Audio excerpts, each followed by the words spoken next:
आता बातमी येते राज्यामधल्या पावसाची। गेल्या काही दिवसांमध्ये या पावसाने काहीशी विश्रांती घेतली आहे, मात्र आज काही ठिकाणी या पावसाने कमबॅक केल्याचं चित्र पाहायला मिळते। असं असलं तरी जोरदार पावसाची अद्यापही प्रतीक्षा आहे। पुणे, रायगड, छत्रपती संभाजीनगर, बीड, ठाणे, परभणीत काही ठिकाणी जोरदार सरी बरसल्या खऱ्या।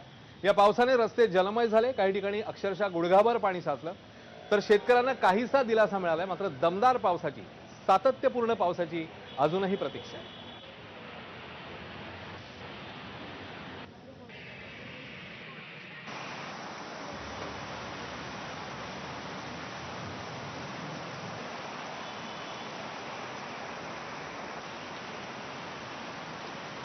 तरी पावसाची दृश्य आपल्या समोर आहेत। गेल्या काही दिवसांमध्ये या पावसाने काहीसा ब्रेक घेतला होता, मात्र आज पुन्हा एकदा ठिकठिकाणी या पावसाच्या काही सरी बरसल्या। वातावरणात काही प्रमाणात गारवा निर्माण झाला, मात्र असं असलं तरी हा म्हणावा तसा पाऊस नाही। आणखी जोरात पावसाची, दमदार पावसाची सगळ्याच ठिकाणी अपेक्षा आहे। रायगड, पुणे आणि ठिकठिकाणची ही दृश्य आपण पाहता।